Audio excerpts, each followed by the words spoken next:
നമുക്ക് നേരത്തെ തന്നെ നമ്മുടെ ചേംബറിൽ നിന്ന് വളരെ കൃത്യമായിട്ട് പറഞ്ഞു, നമുക്ക് അതിനുവേണ്ടിയുള്ള സാഹചര്യങ്ങളുണ്ട്. എഡ്യൂക്കേഷനിലെ പയനിയേഴ്സാണ്. നമ്മൾ ആദ്യം ശ്രീ പി എസ് സുബൈറിൻ്റെ അടുത്ത് പറയുമ്പോൾ അദ്ദേഹത്തിൻ്റെ ഉപ്പയുടെ ലെഗസി പറഞ്ഞേ നമുക്ക് തുടങ്ങാൻ പറ്റുള്ളൂ. പി എ ഇബ്രാഹിം ഹാജി എന്ന് പറയുന്ന വ്യക്തി ഒരു ഒരു ഒരു തലമുറയെ മുഴുവൻ ഇൻസ്പയർ ചെയ്തിട്ടുള്ള വ്യക്തിയാണ്. നമുക്ക് യു എയിൽ അങ്ങോളം ഇങ്ങോളമുള്ള സ്കൂളുകളും മറ്റ് ഓർഗനൈസേഷൻസും ഒക്കെ വെച്ച് നോക്കിയാലും ബാംഗ്ലൂരും you have your own institutions. കേരളത്തിൽ എങ്ങനെയാണ്? Have you started? Have you thought about it? Can you please pick up the mic from there? Your group is growing every day. കഴിഞ്ഞ ദിവസം you had the celebrations there, അല്ലേ? അവിടെ Sheikh Nahyan ഉൾപ്പെടെ പങ്കെടുത്ത celebration ഉണ്ടായിരുന്നു.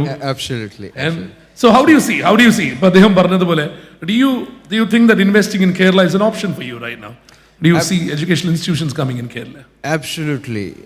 Kerala today, the new government, the energy that is in Kerala today has really pushed through a lot of inspiration for people in the education segment to look at Kerala.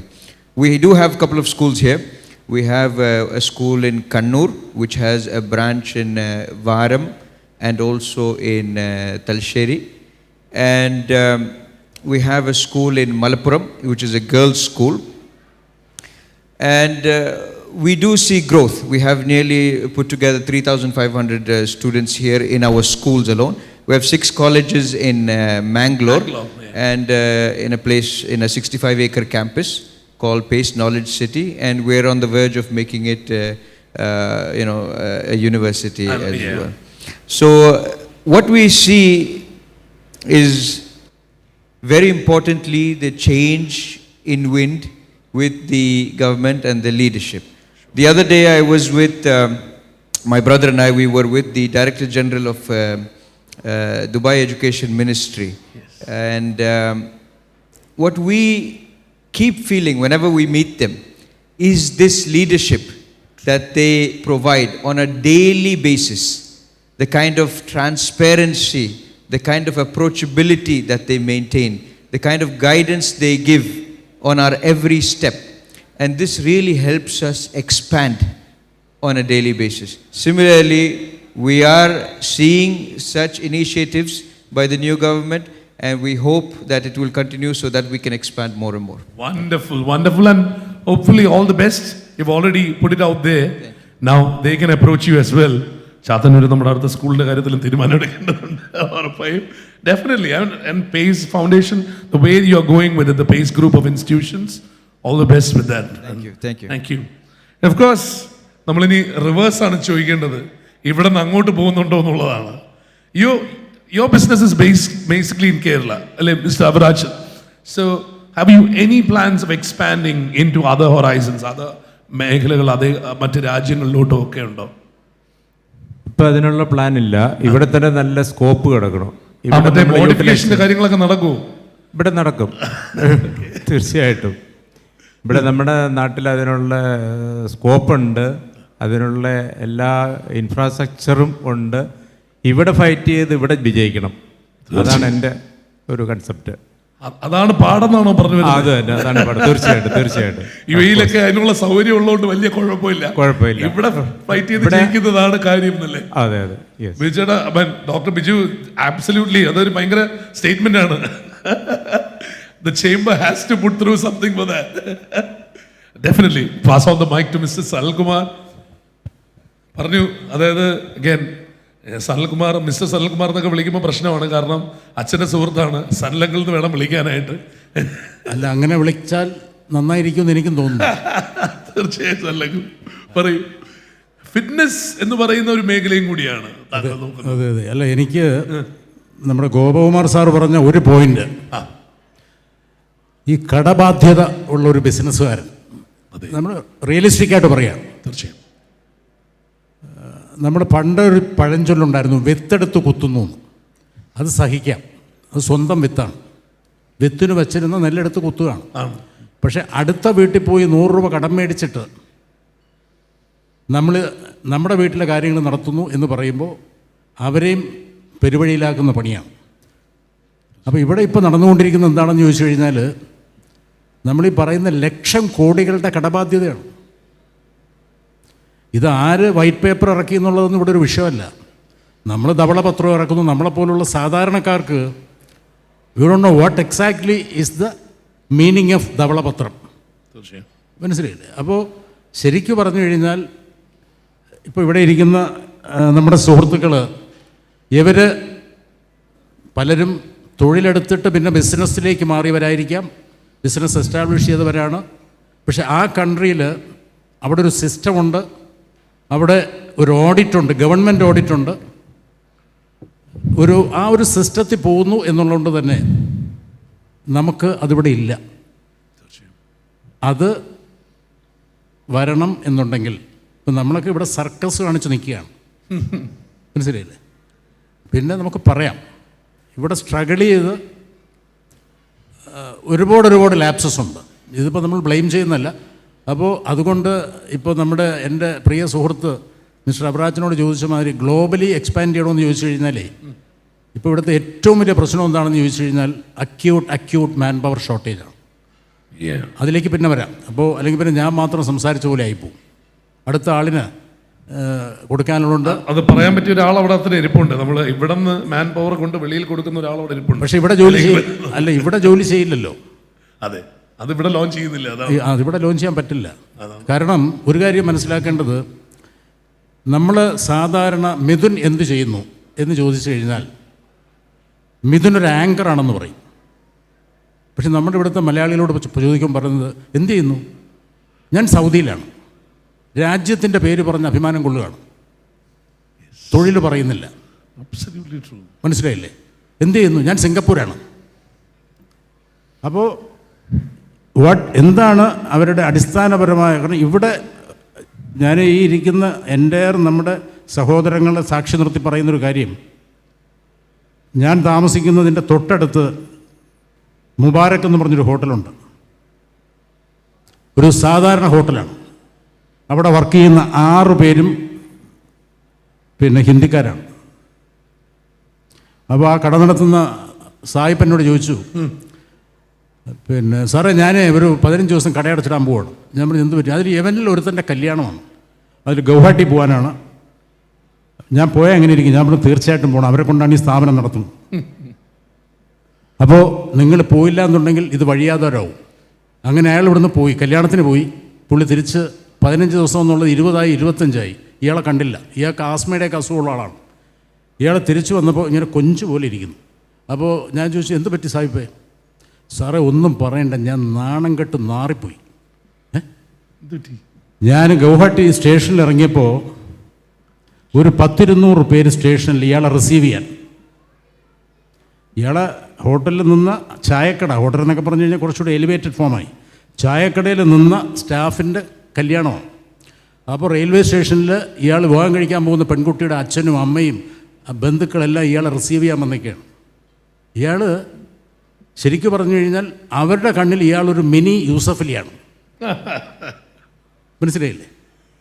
അപ്പോൾ ഈ നാട്ടിൽ നമുക്ക് ഒരു കാര്യം മനസ്സിലാക്കേണ്ടത്, ഇഷ്ടംപോലെ job opportunities ഉണ്ട്, പക്ഷെ ആരും ചെയ്യാൻ ആളില്ല എന്നുള്ളതാണ്. അങ്ങനെ വലിയൊരു ദുരവസ്ഥയിൽ കൂടെ കടന്നു പോകണം. ദീർഘിപ്പിക്കുന്നില്ല. ഭയങ്കര നല്ല ഒബ്സർവേഷൻസ് ആണ് പറഞ്ഞത്. പ്രത്യേകിച്ച് ഈ പറഞ്ഞതുപോലെയാണ്, നമ്മളവിടെ ആരോട് ചോദിച്ചാലും നമ്മൾ എവിടെ ജോലി എന്താണെന്ന്, എന്ത് ചെയ്യുന്നു എന്ന് ചോദിച്ചാൽ ഞാൻ ദുബായിലാണ് എന്ന് വളരെ അഭിമാനത്തോടുകൂടി പറയുന്നത് സത്യമാണ്. ഒരുപാട് പേര് ചെയ്യുന്നവരെയാണ്. Break round of applause for that. Actually brilliant observation. അത് മാറ്റിയെടുക്കാനായിട്ട് നമ്മൾ അതിഥികളായിട്ട് തിരിച്ചു വരേണ്ടി വരും എന്നാണ് പറഞ്ഞു വരുന്നത്. അതിലേക്ക് കിടക്കാം. അഗൈൻ ഭയങ്കരമായ ഒരുപക്ഷെ ഇപ്പോൾ നമ്മൾ ഒരു ക്രൈസിസ് എന്നുള്ള വാക്കിൽ മാത്രം ഒതുക്കി നമ്മൾ പറയുന്നെങ്കിലും ലോജിസ്റ്റിക്സ് ആയിരിക്കും ഒരുപക്ഷെ ഏറ്റവും കൂടുതൽ ക്രൈസിസിലൂടെ പോകുന്നത്. ആ ലോജിസ്റ്റിക്കിൻ്റെ ക്രൈസിസ് വരുമ്പോൾ നമുക്ക് സ്വാഭാവികമായിട്ട് വില കൂടുന്നു. ഇതൊക്കെ നമ്മൾ കാണുന്നതാണ്. You are in marine cargo. അപ്പോൾ എങ്ങനെയാണ്, how is it fairing for you now? First of all, let me congratulate Liaquat and Global Media for this wonderful event. Thank you, sir. See, 30 odd years I am in logistics. Yeah. And in the earlier days, people never used to give much of importance to shipping, logistics. It hardly carried 5%, 10% of a value of goods. Would you look at your 90% or would you look at your 5% or 10%? So it did not have that kind of importance. But with COVID and with the crisis in Strait of Hormuz, things have changed. Absolutely. Logistics has attained a level of criticality. Certain businesses have where logistics is the critical factor today. Absolutely. Like this carpet where I'm stepping on, it would not have been here but for shipping. The chemicals which goes into it cannot be transported in any other way. Or the glass which you are looking at, right? So it is that critical factor which is coming in, and of course the Hormuz crisis has thrown in a lot of problems on the costing part of it. Costing, operations, you name it. I am actually doing things which I would not have dreamt of in my wildest of the dreams 6 months back. And how do you see it moving forward? അങ്ങോട്ട് മുമ്പോട്ട് എങ്ങനെയാണ് കാണുന്നത്? We are talking about the Hormuz crisis. Yeah, I mean, not just that. I mean, logistics in the അങ്ങോട്ടുള്ള മേഖലയിൽ how are you going to face it? What I can see is the traders, the users, the people, the stakeholders are all adapting to it. That's why I'm saying today, yesterday we finalized a contract which I would not have dreamt of 6 months back. You know what is this? 55,000 tons of minerals coming into Sohar, discharging it from the ship, moving it 150 kilometers to Ras Al Khaimah by road, loading onto another ship for another Gulf country. Ooh. Something which would have gone at $25, they had signed a contract for $110. That's what we are facing. Absolutely. Yeah? And that explains why the prices have skyrocketed as well.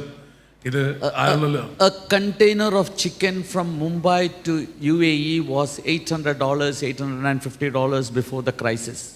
Today, people are paying $9,000, $9,500. Oh my God.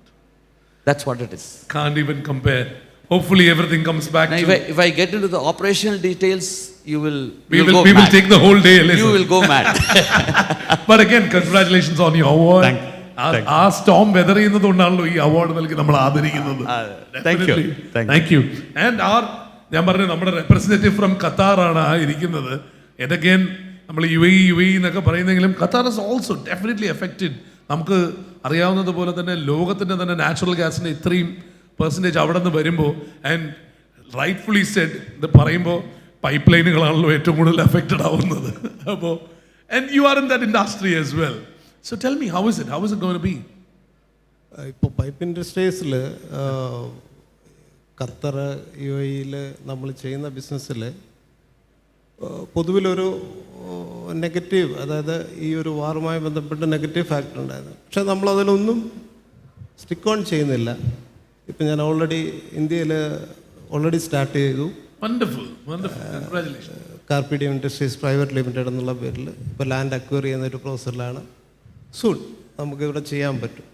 Wonderful. Congratulations on the award and great going. നേരത്തെ ചോദിച്ചതാണ്, ഇന്ത്യയിൽ already operations തുടങ്ങി, അവിടെ പ്രശ്നങ്ങൾ ഉണ്ടെങ്കിൽ ഇവിടെയും കറക്റ്റായിട്ട് അത് മാനേജ് ചെയ്യാൻ പറ്റുമെന്ന് കാണിക്കുന്ന ആളാണ്. Congratulations. And that was Mr. Sojan Matthew of Carpedium Group. And നേരത്തെ മാരിടൈമിൻ്റെ ആസ്റ്റമറൈൻ്റെ ഡോക്ടർ കൃഷ്ണപ്രസാദാണ് സംസാരിച്ചത്. And moving on, let me go into Mr. Rajesh George. Mr. Rajesh. Hi. എങ്ങനെയാണ് ശരിക്കും പറഞ്ഞാൽ again any plans of expansion into Kerala? Okay, actually എൻ്റെ business mostly focus ചെയ്യുന്നത് ഒരു niche industry ആയിട്ടുള്ള ship building അല്ലെങ്കിൽ ഓയിൽ ആൻഡ് ഗ്യാസ്, ഇവർക്ക് വേണ്ടിയുള്ള മെറ്റീരിയൽ സപ്ലൈ ആണ് ഞാൻ ചെയ്തുകൊണ്ടിരിക്കുന്നത്. ഈ ഇഷ്യൂസ് നമ്മളെ നന്നായിട്ട് ബാധിച്ചിട്ടുണ്ട്. ഇപ്പം സാറ് പറഞ്ഞതുപോലെ ഞാൻ പണ്ട് ഹാംബർഗിൽ നിന്നൊക്കെ ഒരു 40 feet കണ്ടെയ്നർ $650 പോട്ട് വരുന്നത്, ഇപ്പോൾ ഐ എം പേയിങ് $8,100. സോ പക്ഷേ നമ്മൾ ഓവർ ദ ഇയേഴ്സിൽ നമുക്ക് അറിയാം what the customer need it. So we made some good amount of stock in our UAE facility and Qatar facility. So time being, we are managing. True. And coming back to the other things, when we are looking into the Kerala, we can do in the Kerala. നേരത്തെ അദ്ദേഹം പറഞ്ഞ പോലെയാണ് port, വിഴിഞ്ഞം port is going to be very decisive when it comes to Kerala. ഇപ്പം Biju Ramesh sir പറഞ്ഞ പോലെയും advocate Shibu പറഞ്ഞ 2 പോയിന്റിൽ നമ്മൾ ഇപ്പം ഒരു 10 years മോറൽ എക്സ്പീരിയൻസ് ഉള്ള ഏത് ബിസിനസ് മാനും റോങ് ഡിസിഷൻ എടുത്ത് അതിൽ കൂടെ റൈറ്റ് ഡിസിഷൻ എടുക്കാൻ വന്നവരായിരിക്കാം. പക്ഷേ അവർക്ക് വേണ്ട ഓപ്പർച്യൂണിറ്റീസ് എവിടെയുണ്ടോ അവരവിടെ പോകും. തീർച്ചയായും. ഓക്കെ, അപ്പം ഇപ്പോൾ ഞാൻ കേരളത്തിൽ കാണുന്നത് ഈ വിഴിഞ്ഞം എയർപോർട്ട് അത് മദർ വെസൽ വരുന്നു. അപ്പോൾ ഒരു ship building industry moving forward അല്ലെങ്കിൽ ഇൻ ദ ഫ്യൂച്ചർ ഇവിടെ വന്നു കഴിഞ്ഞാൽ നമ്മളെപ്പോലെയുള്ള കുറച്ച് അതിലെ മേഖലയിൽ എക്സ്പെർട്ടീസ് ഉള്ള ആൾക്കാർ, അത് ഒരു മലയാളി അതിലുണ്ടെങ്കിൽ തീർച്ചയായും ഇവിടെ ഏറ്റവും കൂടുതൽ ഉപയോഗിക്കാൻ സാധ്യതയുള്ളതുമാണ്. അതെ അതെ. അപ്പോൾ അങ്ങനെയുള്ള ഒരു ഓപ്പർച്യൂണിറ്റി നമ്മൾ മലയാളിയായി നമുക്ക് നാട്ടിലിറങ്ങി മുണ്ടും മറക്കി കൊടുത്ത് എടുക്കുന്ന ആൾക്കാരാണ് താല്പര്യം. അതെ, തീർച്ചയായും. അപ്പം അത് ആ ഒരു opportunity we are looking forward to. ഉറപ്പായും അതിലേക്ക് തന്നെയാണ് വരേണ്ടത്. നേരത്തെ പറഞ്ഞ പോലെ കേന്ദ്രത്തിന്റെ ഉൾപ്പെടെയുള്ള സപ്പോർട്ടാണല്ലോ അവിടെ നിന്ന് വരുന്നതും, അതിൽ യാതൊരു സംശയമില്ല. അതെ അതെ അതെ. Thanks lot, thank you and congratulations on the award again. ഈ സമയത്തൊക്കെ ആണെങ്കിലും ഇത് കൂടുതൽ ആൾക്കാർ അങ്ങോട്ടും ഇങ്ങോട്ടും വിളിക്കേണ്ടതുള്ളത് കൊണ്ട് ടെലികമ്മ്യൂണിക്കേഷൻ ഒരു പ്രശ്നമില്ലെന്നാണ് തോന്നുന്നത്. ടെലിഫോണി അഗൈൻ, നിങ്ങൾക്ക് ശരിക്കും പറയുമ്പോൾ telephony has been there in the industry for a long time. 23 years. 23 years right We now. are there in 23 years Yeah. across almost all the GCC countries, different cities. And we have a small office in Kannur. We are planning to expand the operation as well in other area. We are studying the feasibility Right. and the opportunity. Hopefully we can expand in India. In India, especially in Kerala, അത് കാണുന്നുണ്ടല്ലേ? Definitely. കണ്ണൂരിൽ നിന്ന് അവിടെ നിന്ന് പുതിയ ബ്രാഞ്ചുകൾ വരട്ടെ കേട്ടോ. Yeah. Telephony again, I mean great going and congratulations on the award. Thank you. ഇവരെല്ലാവരും ബിസിനസ്സുകാരാണെങ്കിലും അവർക്കെല്ലാം പ്രശ്നം വന്നാൽ അങ്ങോട്ട് എത്തിയേ പറ്റുള്ളൂ. ഒരു വക്കീലാണ് അവിടെ ഇരിക്കുന്നത്. അപ്പോൾ thank you Nithin. So I'm just listening to everybody. Everybody has issues. They are trying to resolve it. പക്ഷേ എനിക്ക് what I felt is now we have a bigger issue where you have got this young generation grown up already in Middle East, for example, in Dubai or any other place, which is so comfortable. The ease of living there is so good. The ease of doing business is so good. The ease of doing a business is easy for them there. So if we want to bring the young generation back to our country, I think the most important thing which we'll have to focus on to make sure the ease at which we are able to do business in India, for example, India or Kerala, wherever, that has to be improved. With this new government, hopefully, maybe it is going to happen with a lot of youth in the government. We look forward to have a very, fruitful business opportunity in Kerala as well. So, from legal perspective, lawyers are there everywhere. We are going to help everybody. Sure. But, we'll have to help them where the systems are very clear. There, I could do a business because the systems were so clear. When I want to form a company, when I want to give advice to a client, Absolutely. the way in which UAE looks forward, and even in this crisis time, how UAE have that far-sightedness to look at how to tackle the situations. Absolutely. These things have to be looked into in this part of the world as well. അതിൻ്റെ ഒരു ചെറിയ implementation ആണെന്ന് തോന്നുന്നു doctor Biju നേരത്തെ പറഞ്ഞത്. എന്താണെന്ന് വെച്ച് കഴിഞ്ഞാൽ ഒരു 30-day വിൻഡോയിൽ you can actually get That will actually help because people will feel comfortable to come back because young kids, the new generation has to come back. Absolutely. Thank you. And of course, ഞാൻ നേരത്തെ പറഞ്ഞ പോലെ a round of applause for her, please again. ഇത്രയും ആണുങ്ങളുടെ ഇടയിൽ ഇരിക്കുകയാണ്. And of course, anyone with a problem has to go to her. Think about it. Anupama, congratulations on the award. And of course, I would say that നമ്മളിപ്പോൾ award നൽകി ഇത് ചെയ്തു, ബാക്കി എല്ലാവരും പറഞ്ഞു, നമ്മളിപ്പം സല്ലങ്ങൾ പറഞ്ഞ പോലെ ശരിക്കും ഹ്യൂമൻ പവർ എന്ന് പറയുന്നത് നമ്മളിപ്പോൾ ഇവിടെയല്ല, ബ്രെയിൻ ഡ്രെയിൻ എന്നൊക്കെ പറഞ്ഞ് നമ്മൾ എത്രയോ നാളായിട്ട് പറയുന്നുണ്ട്. ആൻഡ് എസ്പെഷ്യലി ഹെൽത്ത് സർവീസസിൽ ഒരുപാട് റിക്രൂട്ട്മെന്റ് ചെയ്യുന്ന ആളും കൂടിയാണ് അല്ലേ. ബട്ട് ടെൽ മീ സംതിങ്, ഇപ്പോൾ ശരിക്കും പല രാജ്യങ്ങളിലും what we see from the internet all across, നമ്മുടെ നാട്ടുകാർ വരുന്നതിനൊക്കെ ഒരുപാട് എതിർപ്പുകളും ഒരുപാട് പ്രശ്നങ്ങളും ഒക്കെ കാണുന്നുണ്ട്. Do you face that in your line of work? ഞാൻ ശരിക്കും പറഞ്ഞാൽ എൻ്റെ ജീവിതത്തിൽ അത് ഫേസ് ചെയ്തിട്ടില്ല. കാരണം നമ്മളൊരിക്കലും ആ രാജ്യക്കാർ കുറ്റം പറഞ്ഞിട്ട് കാര്യമില്ല. കാരണം എന്താണെന്ന് വെച്ചാൽ നമ്മൾ ഈ കേരളത്തിൽ തന്നെ നമ്മുടെ എന്താ പറയുക ബംഗാളി സഹോദരങ്ങളോടൊന്ന് വർക്ക് ചെയ്യുന്നുണ്ട്. അവരോട് നമ്മൾ എങ്ങനെ പെരുമാറുന്നു എന്ന് ചിന്തിച്ചാൽ മതി. നമ്മൾ മറ്റൊരു രാജ്യത്ത് ചെല്ലുമ്പോൾ, ഞാൻ മറ്റു രാജ്യത്ത് താഴ്ത്തുന്നതല്ല, മറ്റു രാജ്യത്ത് ചെല്ലുമ്പോൾ നമ്മൾ അവിടുത്തെ ബംഗാളിയാണ്. അത് വെച്ച് നോക്കുമ്പോൾ നമ്മൾ ഇവിടുത്തെ ബംഗാളികളോട് പെരുമാറുന്നതിൻ്റെ 10 ഇരട്ടി നമുക്ക് അതിഥി തൊഴിലാളി എന്നുള്ള വാക്ക് ഉപയോഗിക്കാം. സോറി, അതിഥി തൊഴിലാളി. അപ്പോൾ ഈ 10 ഇരട്ടി ഭേദമായിട്ട് അവർ നമ്മളോട് പെരുമാറുന്നത്. നമ്മളവിടെ കാട്ടിക്കൂട്ടുന്ന പല കോഷ്ടിത്തരങ്ങളും ഇവിടെ ഈ അതിഥി തൊഴിലാളികൾ കാണിച്ചാൽ നമ്മളെങ്ങനെ പെരുമാറുമെന്ന് മാത്രം ചിന്തിച്ചാൽ മതി. അതിന് കുറ്റം പറയേണ്ട കാര്യമില്ല ഒരിക്കലും. ഞാൻ ഇതുവരെ ഒരു എന്താ പറയുക റേസിസോ അങ്ങനെയൊന്നും ഫേസ് ചെയ്തിട്ടില്ല ഇതുവരെ. കാരണം നമ്മൾ എന്ത് കൊടുക്കുന്നോ അതാണ് നമുക്ക് തിരിച്ചു കിട്ടുന്നത്. അങ്ങനെ ഇപ്പം നമുക്കറിയാം, ഇപ്പം നേരത്തെ പറഞ്ഞതുപോലെ ഇവിടെ ആള് കുറവാണെന്ന് നേരത്തെ പറഞ്ഞെങ്കിലും ഞാൻ ചോദിക്കുന്നതെന്ന് വെച്ച് കഴിഞ്ഞാൽ how are the possibilities for our health സെഗ്മെന്റിൽ ഇതിലുമൊക്കെ വർക്ക് ചെയ്യുന്ന ആൾക്കാർക്ക് ഇപ്പം അവിടെ എങ്ങനെയാണ് പോസിബിലിറ്റീസ്? അവിടെ ഇപ്പോഴും നല്ല പോസിബിലിറ്റി ആണുള്ളത്. കാരണം ഈ കഴിഞ്ഞ 3-4 വർഷം കൊണ്ട് ഒത്തിരി പിള്ളേരാണ് അവിടെ വന്നത് സ്റ്റുഡൻറ് വിസയിൽ. എസ്പെഷ്യലി ഹോം കെയർ അല്ലേ? ഹോം കെയർ വരാൻ കാരണം എന്താണെന്ന് വെച്ച് കഴിഞ്ഞാൽ ഈ കോവിഡ് വന്നതിന് ശേഷം യൂണിവേഴ്സിറ്റികളെല്ലാം അവിടെ ഓപ്പണായി. എന്ന് വെച്ചാൽ ഇത് കവർ ചെയ്യാൻ വേണ്ടിയിട്ട് അവർ എല്ലാ യൂണിവേഴ്സിറ്റിയിലെയും ഈ IELTS ഇതെടുത്ത് കളഞ്ഞിട്ട് യൂണിവേഴ്സിറ്റികളെല്ലാം ഓപ്പണാക്കി. അതിന് മുമ്പ് അവിടെ IELTS മിനിമം 5 ഉണ്ടെങ്കിൽ അവിടെ യൂണിവേഴ്സിറ്റികളിൽ അഡ്മിഷൻ ഉണ്ടായിരുന്നുള്ളൂ. ഇത് ഒഴിവാക്കിയപ്പോൾ ഇവിടുന്ന് +2 കഴിഞ്ഞ എല്ലാ കുട്ടികളും അങ്ങോട്ടേക്ക് കയറി, യൂണിവേഴ്സിറ്റി കയറി. അവിടെ ഇവിടുന്ന് വരുന്ന ഏതൊരു കുട്ടിയും കാണുന്ന ചിന്ത അവിടെ വന്ന് ഒരു വിസ ഒപ്പിച്ച് ലൈഫ് സെറ്റിലാക്കുക എന്നുള്ളതാണ്. അവർക്കൊരു ലോട്ടറി അടിച്ചതുപോലെയാണ് ഈ കെയർ വിസ ഓപ്പണായത്. കെയർ വിസ ഓപ്പണായപ്പോൾ ഈ വന്ന എല്ലാ സ്റ്റുഡൻസും നേരെ കെയർ വിസയിലേക്ക് ചേഞ്ച് ചെയ്തു. അവരൊക്കെ ലൈഫ് ഒരുമാതിരി സെറ്റിലായി. ഇനിയിപ്പോൾ ഒരു ഫേസ് ചെയ്യുന്നൊരു PR ഇഷ്യൂ ഉണ്ട് അവിടെ, പക്ഷെ അതും ഇതുവരെ നമുക്കൊന്നും പറയാറായിട്ടൊന്നുമില്ല. എന്നാലും എല്ലാം നല്ലതായിട്ട് നടക്കുമെന്ന് വിചാരിക്കുന്നു. നമ്മൾ വരുന്നവരെല്ലാം രക്ഷപ്പെടുമെന്ന് കരുതുന്നു. ഉറപ്പായും. Mister Siju, congratulations on the award and thank you for the words. Please നമുക്ക് മൈക്ക് നേരെ ഷിബിലിയിലോട്ട് പാസ് ചെയ്യാം. ഷിബിലി നാട്ടിൽ നിന്നുകൊണ്ടും ശരിക്കും പറഞ്ഞാൽ ടോട്ടലി GCCയിൽ ഒരുപാട് ഡെവലപ്മെന്റ്സിന്റെ ഭാഗമാണ് ഷിബിലി റേസ് ചെയ്യുന്ന ഒരുപക്ഷെ മറ്റുള്ളവർക്ക് വേണ്ടി കൂടി, not just for yourself, the way you raise fund for even others, ഐഡിയാസിനും സ്റ്റാർട്ടപ്സിനും ഒക്കെ വേണ്ടിയിട്ട് is something that is reckoned with എല്ലാവരും. How are you seeing the growth right now? Actually ഇപ്പോൾ ഓരോരുത്തരും മെൻഷൻ ചെയ്യുന്ന സമയത്ത് ഞാൻ ഓരോ പോയിന്റും ക്യാച്ച് ചെയ്യായിരുന്നു. ഫസ്റ്റ് ഞാനൊരു നേരത്തെ നമ്മൾ MLA പറഞ്ഞ പോയിന്റിൽ തന്നെ സ്റ്റാർട്ട് ചെയ്യാം.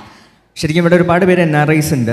നമ്മൾ NRIസിൻ്റെ ഒരു ക്യാഷ് ഡെപ്പോസിറ്റ്സിൻ്റെ കണക്കുകളെ കുറിച്ചൊക്കെ ഇപ്പോൾ ആക്റ്റീവ്ലി നമ്മൾ കഴിഞ്ഞ കുറേ വർഷങ്ങളായിട്ട് സംസാരിച്ചു വരുന്നതാണ്. അപ്പോൾ കഴിഞ്ഞ ജനുവരിയിലെ കണക്ക് പ്രകാരം ഐ തിങ്ക് 3 lakh crore+ ആണ് cash deposits in Kerala only. അതായത് 3 ലക്ഷം കോടിയിൽ കൂടുതലാണ് NRIസിൻ്റെ cash balance in Kerala accounts, bank അക്കൗണ്ട്സിൽ.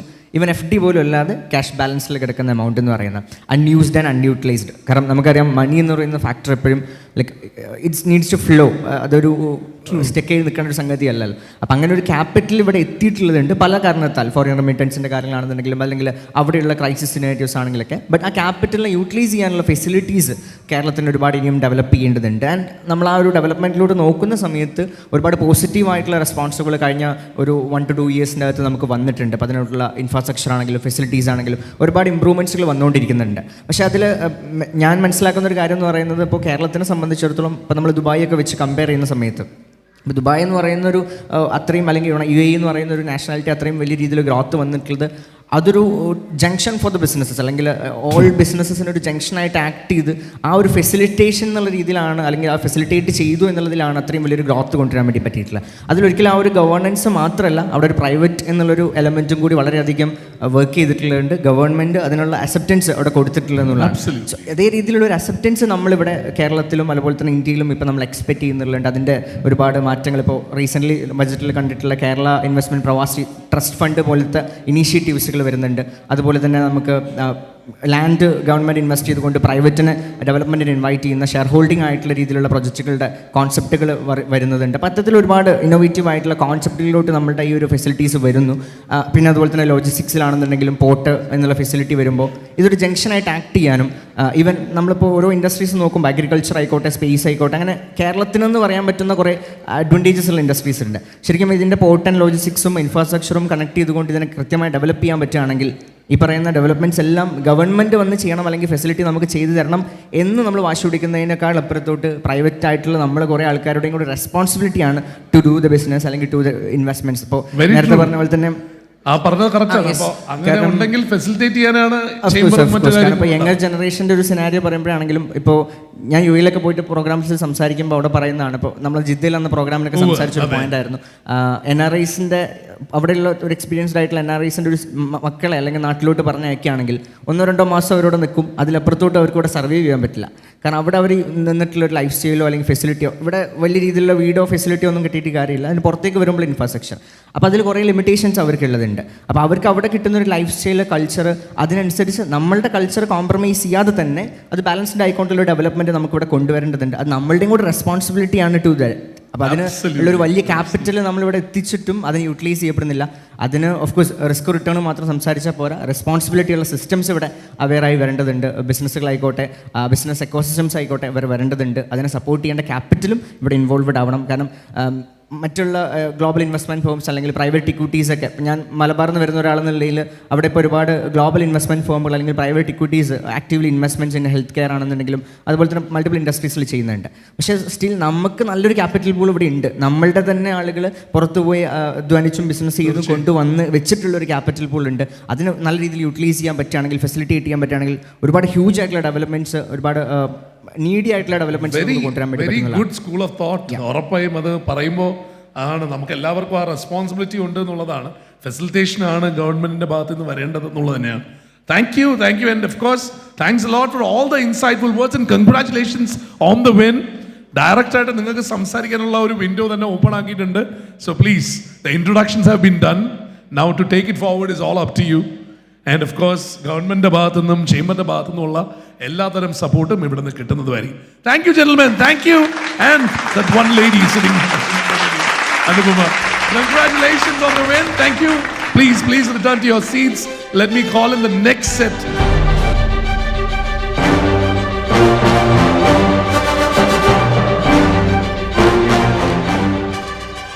Rajdhani institute of engineering and technology തിരുവനന്തപുരത്തും പാലക്കാടും ബിടെക്കിൽ ആദ്യമായി naval architecture and ship building course ആരംഭിച്ചിരിക്കുന്നു. പഠിച്ചിറങ്ങൂ ഏറ്റവും കൂടുതൽ പ്ലേസ്മെന്റ് റെക്കോർഡ്സ് ഉള്ള രാജധാനി ക്യാമ്പസിൽ നിന്നും. നിങ്ങളുടെ സ്വപ്നങ്ങൾക്ക് 6 വഴികൾ: shipping and logistics, HR, finance, marketing, operations. മറ്റ് ശക്തമായ സ്പെഷ്യലൈസേഷനുകൾ: Rajdhani business school, MBA general program, 100% job placement guarantee. Rajdhani, നിങ്ങളുടെ വിജയം ഉറപ്പ്. Rajdhani business school, Trivandrum and Palakkad. Rajdhani institute of engineering and technology തിരുവനന്തപുരത്തും പാലക്കാടും ആദ്യമായി ബിരുദവും മാസ്റ്റേഴ്സും ഒരുമിച്ച് നേടുന്ന 5 വർഷത്തെ ഇന്റഗ്രേറ്റഡ് MCA. പഠിച്ചിറങ്ങൂ ഏറ്റവും കൂടുതൽ പ്ലേസ്മെന്റ് റെക്കോർഡുള്ള രാജധാനി ക്യാമ്പസിൽ നിന്നും. 10ാം ക്ലാസ് കഴിഞ്ഞ് +2 പോയി സമയം പാഴാക്കാതെ എഞ്ചിനീയർ ആകും. ജോയിൻ ചെയ്യാം കേരളത്തിലെ പ്രീമിയം ക്യാമ്പസായ രാജധാനി പോളിടെക്നിക് കോളേജിൽ. പഠിക്കാം 100% പ്ലേസ്മെന്റ് ഗ്യാരണ്ടിയോടെ. Rajdhani polytechnic college, Trivandrum and Palakkad. കടൽ വഴികൾ തുറക്കും, ലോകം നിങ്ങളിലേക്ക് എത്തും. ലോജിസ്റ്റിക്സിന്റെ പുതിയ യുഗം വിഴിഞ്ഞത്തിൽ തുടങ്ങി. രാജധാനി ബിസിനസ് സ്കൂൾ അവതരിപ്പിക്കുന്നു MBA in shipping and logistics management. കരിയറിന് ഗ്ലോബൽ ദിശ. രാജധാനി, ലോകം നീങ്ങുമ്പോൾ നിങ്ങൾ മുന്നിൽ. എഞ്ചിനീയറിംഗ് എൻട്രൻസ് എഴുതാതെയും MBA എൻട്രൻസ് എഴുതാതെയും BTech MBA കോഴ്സുകളിൽ അഡ്മിഷൻ നേടാം. തിരുവനന്തപുരം, പാലക്കാട് ക്യാമ്പസുകളിലുള്ള Rajdhani institute of engineering and ടെക്നോളജിയിൽ അഡ്മിഷൻ തുടരുന്നു. സീറ്റുകൾ പരിമിതം. കൂടുതൽ വിവരങ്ങൾക്കും അഡ്മിഷനുമായി ഇന്ന് തന്നെ ബന്ധപ്പെടൂ.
Let me call also, ഞാൻ ഒരാളെയും കൂടി ഒന്ന് വേദിയിലോട്ട് സ്വാഗതം ചെയ്തോട്ടെ. മിസ്റ്റർ അഡ്വക്കേറ്റ് ഷിബു പ്രഭാകരനെയും കൂടി ഒന്ന് വേദിയിലോട്ട് സ്വാഗതം ചെയ്തോട്ടെ for being a part of this.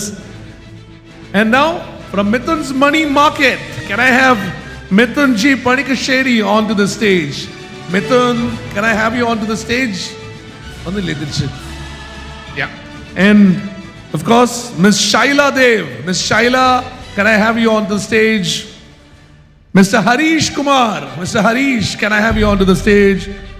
And Manu Nair, Dr. Gigi George, Mr. Sudhir Devrajan, Mrs. Bindu Nair, of course, Mr. V.S. Santosh Kumar, Feroz Abdullah,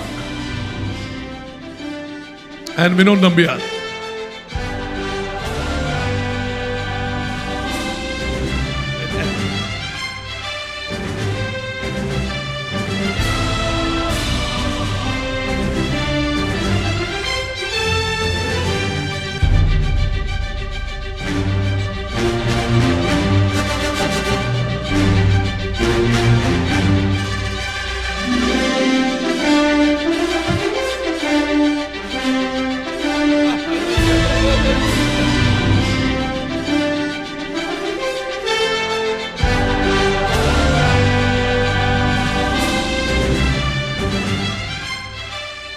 I'll have one more person onto the stage, Mr. Mohammad Maqsood from Mac Group. May I have Mr. Mohammad Maqsood also onto the stage?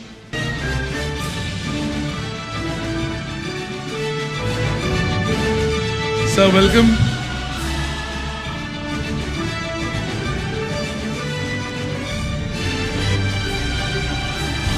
So, moving forward, we have had a lot of insights from the others as well.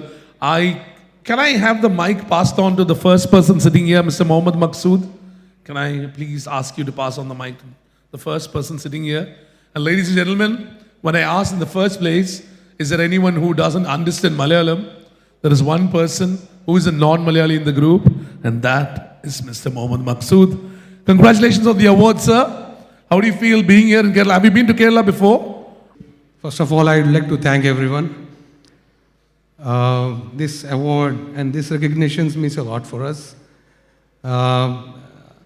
This recognition helps us to serve our customers well, and this motivates us to build our team very well. And especially Kerala is a place where I have been several times. Wonderful. And I have explored all Kerala tourist spots. It's always called God's own world. So, yes, I enjoy being in Kerala. So when are you bringing business to Kerala now? Yeah, I've been doing business in India in the past 5 years. Wonderful. Because we were into renewable energy, solar. Yes. So we used to import solar inverters and solar batteries from India, especially from Uttarakhand and Delhi. But coming back to Kerala, definitely we'll look forward to do something in Kerala as well. Any help that you need, you have the right people right here and right beside you as well from the chamber. Thank you so much. Yeah. And we have the MLA of Chatanur right here as well. Definitely. So, definitely. We'll welcoming you forward. to Kerala. Yeah, we'll look forward for that. Thank you so much. Passing on the mic to Advocate Shibu Prabhakar. എല്ലാം സെറ്റായിട്ട് കൊണ്ടുപോകാമെന്ന് പറഞ്ഞതുപോലെയാണല്ലേ? നേരത്തെ പറഞ്ഞ വളരെ insightful ആയിട്ടുള്ള words ആയിരുന്നു. മിസ്റ്റേക്കുകളിലൂടെയാണ് നമ്മൾ പഠിക്കുന്നതെന്നുള്ളത്. Please. എനിക്ക് പറയാനുള്ളത് നമ്മുടെ രാജ്യത്തെയും സ്റ്റേറ്റിൻ്റെയൊക്കെ അവസരങ്ങളാണ്. നമ്മുടെ രാജ്യം എന്ന് പറയുന്നത് US, യൂറോപ്യൻ യൂണിയൻ, ജപ്പാനും എല്ലാം കൂടെ ചേരുന്ന പോപ്പുലേഷനുണ്ട് നമുക്ക്. ഗ്ലോബലായിട്ട് എല്ലാവരും ഇന്ത്യയിലെ മാർക്കറ്റ് എയിം ചെയ്താണ് നീങ്ങിക്കൊണ്ടിരിക്കുന്നത്. ഭാഗ്യവശാൽ നമ്മൾ ജനിച്ച ഇന്ത്യയിലാണ്, പക്ഷേ നമുക്കതിൻ്റെ അവസരങ്ങൾ കാണാൻ പറ്റുന്നില്ല. നമ്മൾ കടലിൽ നിന്ന് ഒരു പാത്രത്തിൽ കുറച്ച് വെള്ളം എടുത്തിട്ട് ആ ഓപ്പർച്യൂണിറ്റി മാത്രമേ നമ്മൾ കാണുന്നുള്ളൂ. അതേപോലെ തന്നെ കേരളത്തിൻ്റെ ഓപ്പർച്യൂണിറ്റിയും ചേംബറിൻ്റെ ചെയർമാനായ ബിജു രമേശ് പറയുകയുണ്ടായി. പോർട്ടും കേരളത്തിലെ ആ ഭരണമാറ്റത്തിലുണ്ടായ നമ്മുടെ എല്ലാം ബോഡിയിലുണ്ടായ ഒരു ഡോപ്പമൈൻ ഒരു സന്തോഷം തരുന്നതാണ്. പക്ഷേ ഇതിൻ്റെയൊക്കെ പ്രവർത്തനങ്ങൾ അവരുടെ വിഷനും ഷോർട്ട് ടേം ഗോൾസും വെച്ച് നമുക്ക് പറയാൻ പറ്റൂ. എന്തായാലും നമ്മളെല്ലാം ഓപ്റ്റിമിസ്റ്റിക് ആണ്, നല്ല രീതിയിൽ നടക്കുമെന്ന് പ്രതീക്ഷിക്കുന്നു. Thank you. Passing on the mic to Shaila Dev. ഞാൻ പറഞ്ഞു, അതായത് സാധാരണ നമ്മൾ കാണാത്തൊരു മേഖലയാണല്ലേ ശരിക്കും പറഞ്ഞാൽ നമ്മുടെ വാട്ടർ പ്യൂരിഫിക്കേഷൻ ഇൻഡസ്ട്രിയും വാട്ടർ എന്ന് പറയുന്നത്. അതിന് ഇവിടെ ഇപ്പോൾ സ്കോപ്പ് ഇല്ലേ? കാരണം ആക്ച്വലി നമ്മളും ആ രീതിയിലുള്ള ഒരു കൾച്ചറിലോട്ട് പോലെ UAE-ലൊക്കെ ഉണ്ടായിരുന്ന പോലത്തെ ഒരു കൾച്ചർ, ഗാലൻ വാട്ടർ വീട്ടിൽ കൊണ്ടുവച്ച് വെള്ളം കുടിക്കുന്ന ഒരു കൾച്ചറിലൂടെ എത്തിയില്ലേ? തീർച്ചയായിട്ടും. How do you see that in the coming days? അതൊരു നല്ല സൊല്യൂഷനാണ്. നമ്മുടെ നാട്ടിൽ അങ്ങനൊരു പുതിയതായിട്ടല്ല, ഓൾറെഡി ഒരുപാട് കമ്പനികൾ ഇവിടെ രൂപം കൊണ്ടിട്ടുണ്ട്. പക്ഷേ അതിലോട്ട് ഞാൻ കടക്കാൻ ഇപ്പോൾ ഉദ്ദേശിക്കുന്നില്ല തൽക്കാലം. കാരണം എനിക്ക് ഓഫ് കോഴ്സ് UAE എനിക്ക് സേഫാണ്. പക്ഷേ അവിടെ ഒരുപാട് ഓപ്പർച്യൂണിറ്റീസ് കിടക്കുകയാണ്. ഒരുപാട് ആൾക്കാർ, നമ്മുടെ നാട്ടിനേക്കാളും കൂടുതൽ ആൾക്കാർ, ജോബ് ആവശ്യമുള്ള ആൾക്കാർ, ഒരുപാട് ബുദ്ധിമുട്ടുകൾ അനുഭവിക്കുന്ന ആൾക്കാർ. അന്നേരം അവർക്കും നമ്മളൊരു ഓപ്പർച്യൂണിറ്റീസ് കൊടുക്കണം തീർച്ചയായിട്ടും. ഞാനൊരു 30 പേരിൽ നിന്ന് തുടങ്ങിയ ഒരു കമ്പനി ഈ 6 വർഷം കൊണ്ട് ഞാനൊരു 150 പേരെ ആക്കിയിട്ടുണ്ട്. അന്നേരം 150 × 4 എന്നാണ് ഞാൻ എൻ്റെ കണക്കൂട്ടൽ. ദാറ്റ് മീൻസ് അറൗണ്ട് അപ്രോക്സിമേറ്റ്ലി 600 ആൾക്കാരുടെ വയറ് ഞാൻ അവരെ സംരക്ഷിക്കുന്നുണ്ട്. അന്നേരം അതിനെ എനിക്ക് ഡബിൾ ആക്കണം, ട്രിപ്പിൾ ആക്കണം. അതിനുള്ള ഓപ്പർച്യൂണിറ്റീസ് അവിടെ ഉണ്ട്. അതിനുവേണ്ടി വെയിറ്റ് ചെയ്യുന്ന ഒരുപാട് ആൾക്കാർ അവിടെ ഉണ്ട്. ഡേ ബൈ ഡേ ജോബ്ലെസ് ആയിട്ടുള്ള ആൾക്കാർ കയറി ഇറങ്ങി വരുമ്പം നമ്മൾ തീർച്ചയായിട്ടും അവരുടെ ബാക്കിലോട്ട് നോക്കേണ്ട ഒരു ഓപ്പർച്യൂണിറ്റി. അന്നേരം ഞാൻ അതിലോട്ടാണ് കൂടുതൽ ഫോക്കസ് ചെയ്യുന്നത്. Wonderful, wonderful. Great thought and great going, and congratulations on the award. Thank you very much. Let's have Harish. How are you feeling? Adime, congratulations on the award. Thank you very much, and I know it's quite some time for. I am also pushing on time right now. So we'll make it short and we'll do fast forwarding. Sure. Well, we do different type of business, mainly into chemicals and food ingredients, and on manufacturing side also. Of course, as you said, the Kerala has much potential about doing a lot of various things. I am also quite eager and looking forward to the new ministry for support. Munne parayanengil, I had a bad experience about setting up a business over here. It is quite 10 years back. I don't want to go to details, but definitely I am also the part of the team now to look forward to get into going of new Kerala, which we are all seeing and wanted to support. Thank you so much for your night, and I'm not taking much of time. Thank you so much. Thank you. Of course. പറയൂ, എങ്ങനെയാണ് ഇനി അങ്ങോട്ട് ആ development എങ്ങനെ കാണുന്നു? പുതിയ ഗവൺമെന്റിൽ ഒരുപാട് പ്രതീക്ഷയുണ്ടോ? പുതിയ ഗവൺമെൻറ് പ്രതീക്ഷയുണ്ട്. പക്ഷേ നമ്മൾക്ക് 1 മിനിറ്റോ 2 മിനിറ്റോ 5 മിനിറ്റ് കൊണ്ടോ ഒരു ദിവസം കൊണ്ടോ പറഞ്ഞു തീർക്കാൻ പറ്റുന്നില്ല കേരളത്തിലെ ബിസിനസ് മേഖല, ഇല്ലെങ്കിൽ ഇവിടുത്തെ സംവിധാനങ്ങൾ. നേരത്തെ സിൽവർ ലൈൻ ഫിറ്റ്നസ്സിലെ സൻലിയേട്ടൻ പറഞ്ഞു, അതുപോലെ തന്നെ ഗുഡ് വിൽ ഗ്രൂപ്പിൻ്റെ രാജുചേട്ടൻ പറഞ്ഞു, സർക്കസ് കാണിച്ചാൽ ഞങ്ങൾ ഇവിടെ ബിസിനസ് നടത്തുന്നത്. അതേപോലെ തന്നെ ഇവിടെ ഞങ്ങൾ ഫൈറ്റ് ചെയ്ത് ബിസിനസ് മുന്നോട്ട് കൊണ്ടുപോകുന്നു. തീർച്ചയായിട്ടും ഞങ്ങൾ ഫൈറ്റ് ചെയ്ത് ഞങ്ങൾ കാണിക്കുന്ന സർക്കസ് പുറത്തൊരു രാജ്യത്ത്, കേരളം ഇല്ലേ, പുറത്ത് കേരളം വിട്ട് മറ്റു സ്ഥലത്ത് വന്നിരുന്നെങ്കിൽ ഈ കാണുന്ന ഇന്ന് കണ്ട ഈ ബിസിനസ് പാർട്ടികൾ ഇവരെക്കാളൊക്കെ മേലെ ചിലപ്പോൾ ഞങ്ങൾക്ക് ചെയ്യാൻ പറ്റുമായിരുന്നു എന്നാണ് എൻ്റെ ഒരു കൺസെപ്റ്റ്. ഇവിടെ സർക്കസ് കാണിച്ചിട്ട് പോയതുകൊണ്ടാണ് ഇവരെല്ലാം അങ്ങനെ ചെയ്തത്. ഇപ്പം തന്നെ ഞാനിപ്പോൾ ഞങ്ങൾ സംശയം 1 മിനിറ്റ് സംശയം പുള്ളി പറഞ്ഞു, ഞാൻ ഇവിടെ ഒരുപാട് കഷ്ടപ്പെട്ടിട്ടാണ് പുറത്ത് പോയത്, എന്തോ എൻ്റെ തൊട്ടടുത്തിരുന്നു. അതുകൊണ്ടാണ് അവിടെയൊക്കെ ചെന്നിട്ട് ഈസി ആയിട്ട് ചെയ്യാൻ പറ്റുന്നത്. അപ്പോൾ ഇവിടുത്തെ ബുദ്ധിമുട്ടുകൾ പറഞ്ഞ് തീർക്കണമെന്നുണ്ടെങ്കിൽ ഈ ഒരു കോൺക്ലേവ് 5 മിനിറ്റ് തീരില്ല. ഏതെല്ലാം മേഖലയിൽ, ഈവൻ സ്റ്റാഫ് ഡിപ്പെൻഡ് ആയിട്ടുള്ള ഒരു ബിസിനസ്സാണ്, സ്റ്റാഫിനെക്കുള്ള ബുദ്ധിമുട്ടുകൾ, ഇവിടുത്തെ ട്രേഡ് യൂണിയൻ സംവിധാനം ആദ്യം നിർത്തലാക്കേണ്ട സംവിധാനമാണ്. ബിക്കോസ് ഈ കേരളം വിട്ട് കഴിഞ്ഞാൽ എവിടെയാണ് ട്രേഡ് യൂണിയൻ ഉള്ളത്? ഇത് നമ്മൾ എന്തെങ്കിലും ഒരു പ്രോഡക്റ്റ് ഇറക്കണമെങ്കിൽ നമ്മൾ ട്രക്കിലൊരു സാധനം വന്നാൽ ഇവരെ വെയിറ്റ് ചെയ്തിരിക്കുക, അവർ പറയും പോലെ നമ്മൾ ചെയ്യേണ്ട സ്ഥിതിയാണ്. ഇവിടുത്തെ ഓണറേക്കായി വരെ സ്റ്റാഫ് ഡിപ്പെൻഡുള്ള ഒരു ബിസിനസ്സാണ്, സ്റ്റാഫാണ് മുകളിൽ നിൽക്കുന്നത്, അവർ പറയുന്നത് നമ്മൾ കേൾക്കേണ്ട സ്ഥിതിയായിരുന്നു. 2, ഈ പുതിയ ജനറേഷൻ, ന്യൂ ജനറേഷനിലെ നമ്മുടെ അടുത്ത ഇപ്പോൾ ഈ ഒരു അവാർഡ് ഞാൻ ആർക്ക് ഡെഡിക്കേറ്റ് ചെയ്യുന്നതെന്ന് ചോദിച്ചാൽ നെക്സ്റ്റ് ജനറേഷനിൽ നമ്മൾ കുട്ടികൾക്ക് ചെയ്യുകയാണ്. ബിക്കോസ് അവർക്കൊരു ഇൻസ്പിറേഷൻ ആവണം, അവർക്കൊരു ലെസൺ ആവണം. ഇത് അവർക്കൊരു നെക്സ്റ്റ് അവരുടെ ഈ ജേണി, ഞങ്ങളുടെ ഈ ബിസിനസ് ജേണി കണ്ടിന്യൂസ് ആയിട്ട് കണ്ടിന്യൂ ചെയ്യണമെങ്കിൽ അവർക്ക് ഇത് ഇൻസ്പിറേഷൻ ആവണമെന്നാണ് ഞാൻ ഈ അവാർഡിനെ പറയുന്നത്. അതിൻ്റെ ഒരു എക്സ്റ്റൻഷൻ ആയിരിക്കണം ഇത്. സോ ഇത്തരത്തിലുള്ള കാര്യങ്ങൾ. അപ്പം ഇപ്പോൾ ന്യൂ ജനറേഷൻ ഇവിടെ എല്ലാം കേരളം വയസ്സാകുന്ന പറയും, ന്യൂ ജനറേഷൻ ടീമെല്ലാം അവരെ പുറത്ത് വിട്ട് MBAയിലെ മറ്റ് ബിസിനസ് അനാലിസ്റ്റിക് ഇത്തരം കാര്യങ്ങൾ പഠിപ്പിച്ച് കഴിഞ്ഞ് തിരിച്ചു വരുമ്പം ഇവിടുത്തെ സംവിധാനം കാണുമ്പോൾ അവർക്ക് താല്പര്യമില്ല കേരളത്തിൽ. അപ്പോൾ ഈ സംവിധാനങ്ങൾ മാറണം, ഇവിടുത്തെ സിസ്റ്റം മാറണം. അതാണ് എനിക്ക് പറയാനുള്ളത്. ഈ വൈകിയ വേളയിൽ ഈ ചെറിയ 1-2 പോയിന്റ്സ് മാത്രമേ ഞാൻ പറയുന്നുള്ളൂ. തീർച്ചയായിട്ടും അവാർഡിന് വേണ്ടി താങ്ക് യു. കൺഗ്രാറ്റുലേഷൻസ് കാർ പാർക്കിനും എല്ലാ ഭാഗങ്ങളും കേട്ടോ. ഉറപ്പായും ഇവരെല്ലാവരും വിഷമിച്ചിരിക്കുമ്പോൾ ചിരിച്ചുകൊണ്ടിരിക്കുന്ന ആളിനെ കണ്ടില്ലേ? കാരണം പുള്ളിക്കാരുടെ ബിസിനസ് അതാണ്. $1 million smile. How is it going? All good, and thank you so much. Thank you to the jury and thank you everybody for getting this award. ആണ് ഇത് ഞാൻ പറഞ്ഞില്ലേ, ബാക്കി ഇനിയിപ്പോ എന്ത് പറഞ്ഞിട്ടും കാര്യമില്ല, ആ മേഖലയ്ക്ക് വേറെ ഒന്നും ചെയ്യാനില്ല. എസ്തെറ്റിക് ആണ് ആൻഡ് ഓഫ് കോഴ്സ് നമുക്ക് ആവശ്യമാണ്. അതുകൊണ്ട് ഇനി എന്ത് ക്രൈസിസ് എന്ന് പറഞ്ഞാലും അത് ഓക്കെ ആയിട്ട് പൊക്കോളും. Congratulations on the award. Thank you so much. Thank you. Bindu, once again congratulations. Yes, Bindu. Thank you. Bindu, you have actually, ഞാൻ പറഞ്ഞ ഫിലാന്ത്രോപ്പി ഉണ്ട്, അതിൻ്റെ കൂടെ തന്നെ ഇവന്റ്സ് ഉണ്ട്, ക്ലോത്തിങ് ലൈൻ ഉണ്ട്, എല്ലാം ഉണ്ട്. എല്ലാ മേഖലയും ടച്ച് ചെയ്തു പോകുന്നുണ്ട്. എല്ലാം അവിടെയാണ്. എന്തിന് ഇവിടുത്തെ എക്സ്റ്റൻഷൻ അവിടെ കൊണ്ടുവരാറുണ്ട്. പക്ഷേ I don't think a reverse drain is going to happen. Actually, we just want to reverse it. അത് കുറച്ച് പ്രോജക്ട്സ് നമ്മുടെ കയ്യിലുണ്ട്. If the government is being supportive, definitely. You have the people right here and you're going to have dinner with them. നമ്മൾ എപ്പോഴും പറയുന്ന ഒരു കാര്യമാണ്, we have the infrastructure for events.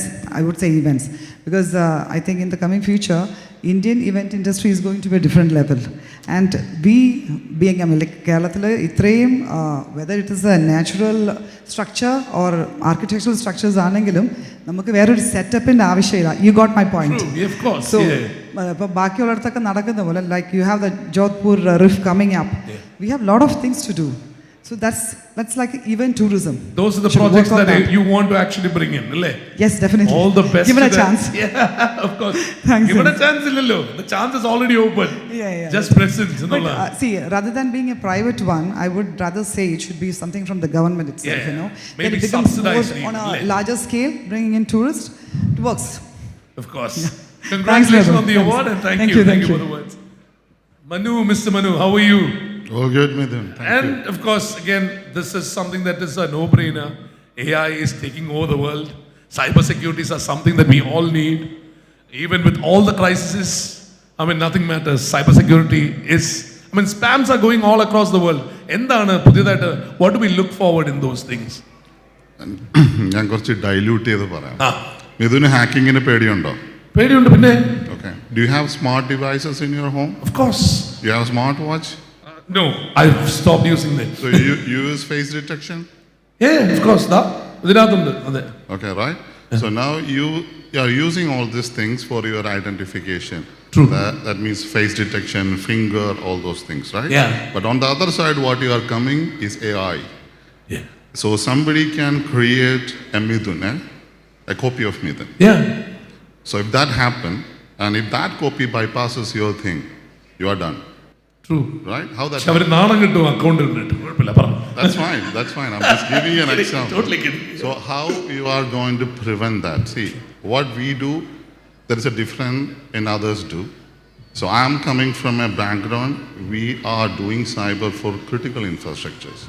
So critical means any infrastructure, if that goes down, that will affect country, people, and life and economy.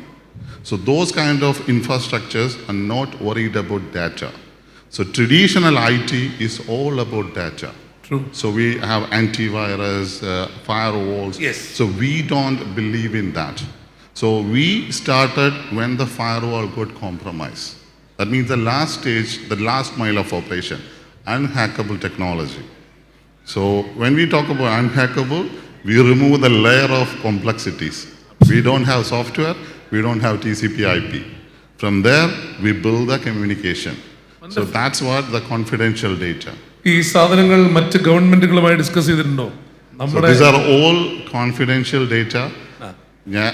So Kerala as a state, I don't think we didn't reach a state that we are need not to yet use ready for those kind of technologies for a protection. I don't see a major cyber attack we ever faced, but comes to, especially in current situation, what we are facing in the region. So our technologies are much needed to protect our refineries, power utilities, including our military. That's what we do. But in the AI, we can help you. That's what I can tell you. Thank you. Definitely. Thank you.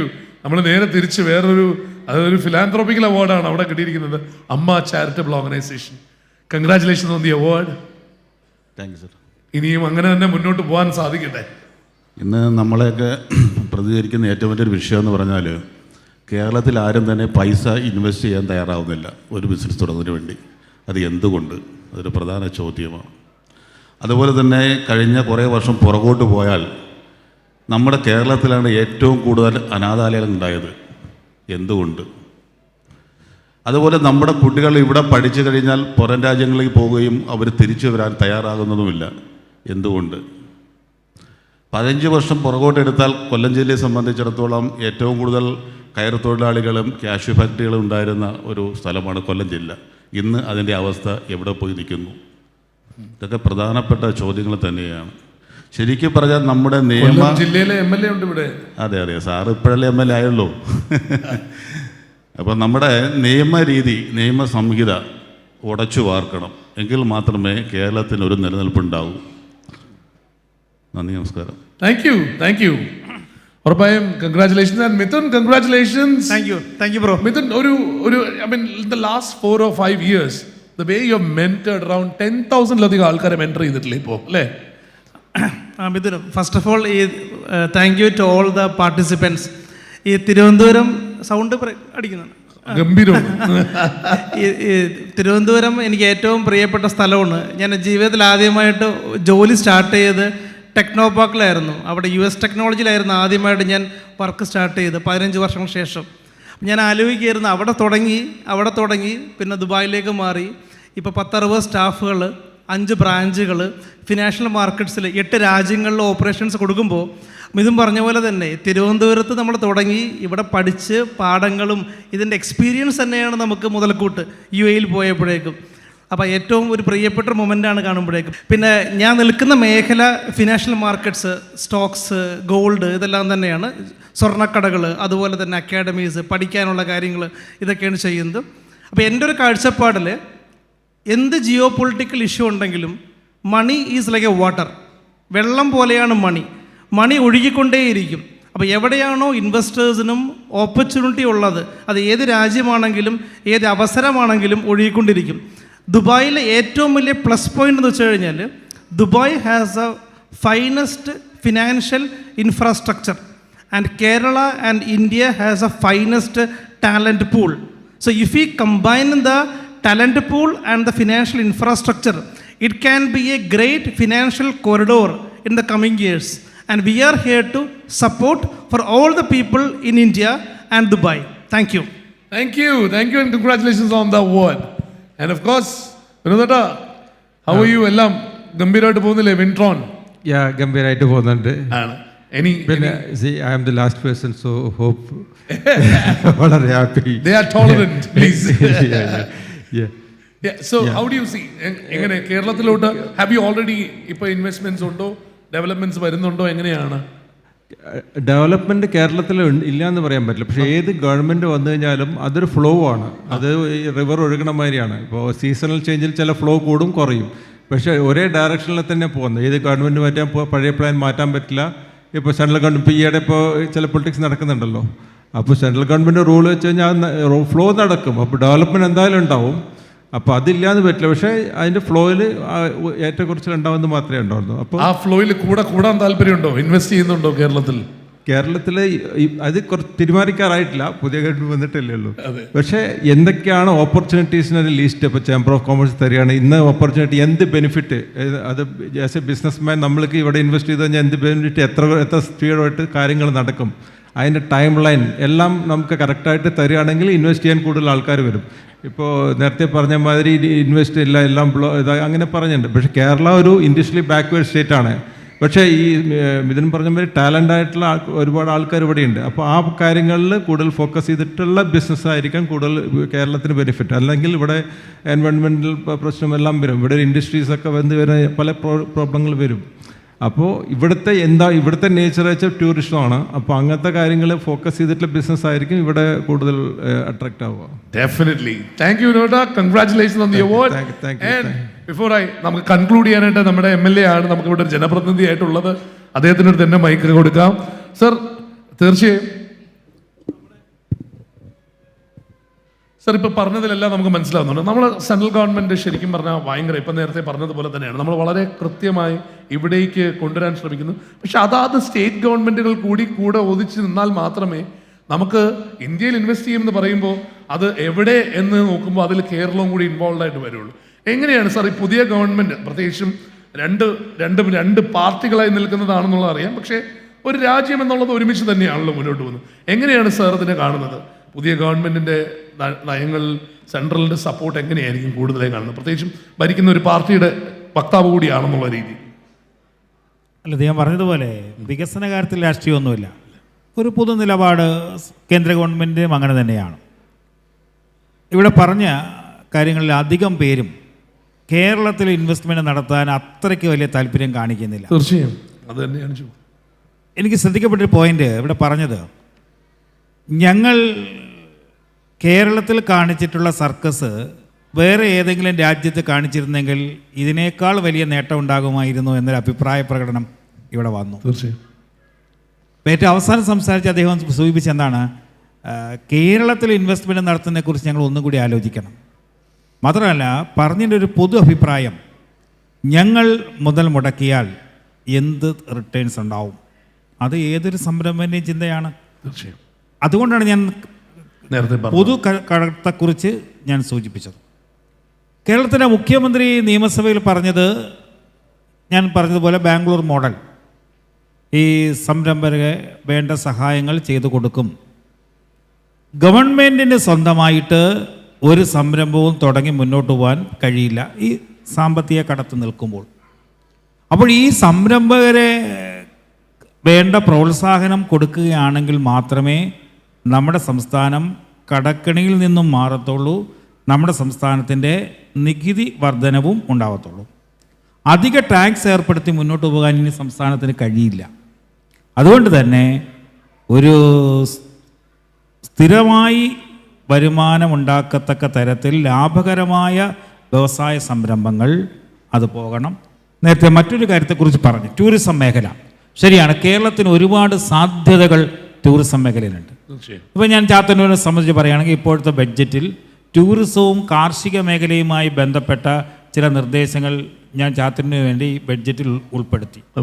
ആത്മീയ tourism പദ്ധതി അടക്കം ചാത്തന്നൂരിൽ ഇപ്പോഴത്തെ ബഡ്ജറ്റിൽ ഉൾപ്പെടുത്തിയിട്ടുണ്ട്.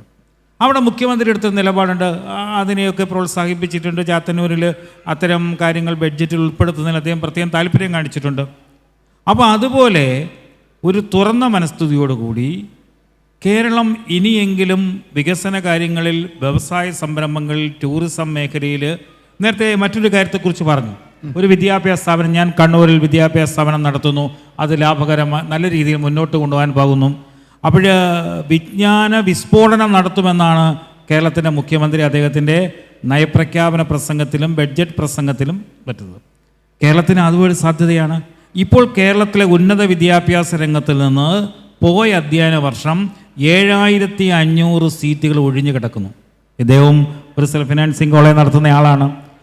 വിദ്യാർത്ഥികൾക്ക് ആവശ്യമായ പുതിയ കോഴ്സുകൾ, ഇപ്പോൾ വിദ്യാഭ്യാസ മേഖല ദേശീയ അടിസ്ഥാനത്തിലുള്ള മത്സരമല്ല നടക്കുന്നത്, അന്തർദേശീയ മത്സരം. കാര്യം വിദേശ സർവകലാശാലകൾ ഇവിടെ വരുന്നു, നമ്മുടെ മക്കൾ വിദേശ സർവകലാശാലകളിൽ പോയി പഠിക്കുന്നു. അപ്പോൾ വ്യവസായ സംരംഭങ്ങൾ, ടൂറിസം, വിദ്യാഭ്യാസ മേഖല, ഈ മേഖലകളിലെല്ലാം കാലഘട്ടത്തിനനുസൃതമായ മാറ്റം ഉൾക്കൊള്ളാൻ കേരളം തയ്യാറാവുന്നു എന്നുള്ളതാണ് ഏറ്റവും പ്രസക്തമായ ചോദ്യം. ഇപ്പോഴും ദേശീയ വിദ്യാഭ്യാസ നയങ്ങളൊക്കെ ഇവിടെ നടപ്പിലാക്കാൻ ശ്രമിക്കുമ്പോൾ ഉണ്ടാവുന്ന വിവാദങ്ങളടക്കമുണ്ട്. അപ്പോൾ വിവാദങ്ങൾക്കപ്പുറം ഈ മേഖലകളിൽ വേണ്ട കൃത്യമായ ഇടപെടൽ വികസന കാര്യത്തിൽ തുറന്ന മനസ്സോടുകൂടി ഉണ്ടാവണം. മറ്റൊന്നുകൂടി ഇവിടെ സൂചിപ്പിച്ചു, ട്രേഡ് യൂണിയൻ സംവിധാനം നമ്മുടെ വ്യവസായ സംരംഭങ്ങളെ ഇല്ലാതാക്കുന്നതിന് അഭിപ്രായ പ്രകടനവും ഇവിടെ വരികയുണ്ടായി. അപ്പോൾ അതിനെല്ലാം ഒരു പരിഹാരമാർഗമുണ്ടെങ്കിൽ മാത്രമേ എവരെപ്പോലുള്ള വിദേശ സംരംഭകർ ഇവിടെ വന്ന്, അവരെന്തുകൊണ്ട് കേരളത്തിൽ നിന്ന് അവിടെ പോയി ഇത്രയധികം വിജയം ഉണ്ടാക്കുന്നു, എന്തുകൊണ്ട് അവർക്ക് കേരളത്തിൽ പറ്റുന്നില്ല? ഒരാൾ മാത്രമേ പറഞ്ഞുള്ളൂ, ഞാൻ കേരളത്തിൽ എൻ്റെ ഒരു വിദ്യാഭ്യാസ സ്ഥാപനം തുടങ്ങിയപ്പോൾ നല്ലവണ്ണം പോകുന്നു, ഞാൻ പുറത്തു പോകാൻ ആഗ്രഹിക്കുന്നില്ല എന്ന് അദ്ദേഹം പറയുകയുണ്ടായി. അപ്പോൾ മഹാഭൂരിപക്ഷം പേരും തിരിച്ചാണ് അഭിപ്രായം പറയുന്നത്. അതിനനുസൃതമായി നമ്മുടെ സംസ്ഥാനം, ഞാൻ ഇന്നലെ ഒരു ചർച്ചയിൽ പങ്കെടുത്തപ്പോൾ അദ്ദേഹം പറയുണ്ടായി, 80-ന് മുമ്പ് കേരളത്തിൽ ഒരുപാട് വ്യവസായ സംരംഭങ്ങൾ വന്നിട്ടുണ്ട്, 80-ന് ശേഷം കേരളത്തിൽ വ്യവസായ സംരംഭങ്ങളും വിദ്യാഭ്യാസ മേഖലയും കാർഷിക മേഖലയും പിന്നോട്ട് പോയി. 80-ന് ശേഷം. അപ്പോൾ അങ്ങനെയാണെങ്കിൽ 80-ന് മുമ്പുള്ള ഒരവസ്ഥയിലേക്ക് ദീർഘവീക്ഷണത്തോടു കൂടിയുള്ള വ്യവസായ കാഴ്ചപ്പാടും വിദ്യാഭ്യാസ കാഴ്ചപ്പാടും ഒക്കെ നമ്മുടെ സംസ്ഥാനത്ത് തിരിച്ചു കൊണ്ടുവരാൻ കഴിയുമോ എന്നുള്ളതാണ് ഇന്ന് മലയാളി ചർച്ച ചെയ്യുന്നത്. തീർച്ചയായും എനിക്ക് തോന്നുന്നു ഒരുപാട് ടേക്ക് അവേസ് ഉണ്ട് ഈ ചർച്ചയിൽ. ഒരുപാട് രസകരമായിട്ടുള്ള ഒരുപാട് ഔട്ട്കമ്മുകൾ ഉണ്ടാവാൻ സാധ്യതയുള്ളതാണ്. ബട്ട് അഗെയിൻ റീഐട്രേറ്റിംഗ്, നമ്മുടെ Kerala chamber, confederation of the Kerala chamber of commerce and industry, അതിൻ്റെ വക്താക്കൾ പറഞ്ഞതുപോലെ തന്നെ they are here to help you and you have expertise from across the world. അത് കേരളത്തിൽ ഇംപ്ലിമെൻറ്റ് ചെയ്യണം എന്നുണ്ടെങ്കിൽ തീർച്ചയായും അതിന് വേണ്ടിയിട്ടുള്ള എല്ലാ സഹായ സഹകരണങ്ങളും ഉണ്ടാവും. Thanks a lot. Thank you everyone. May I request a good picture with all of you, all the winners. If you could come onto the stage. Dr. Said Al-Kindi, can I have you here on stage? Congratulations once again. ഇവിടെ ഇരിക്കുന്ന എല്ലാവരും ചേർന്ന്. Hey, thank you for your patience. Thank you for rooting for your friends, family. Thank you for rooting for others whom you met today. Thanks a lot for being such a wonderful audience. Thank you everyone. അടുത്ത എഡിഷനിൽ കാണും വരെ take care. Okay? Thank you everyone. Thanks a lot. Thank you.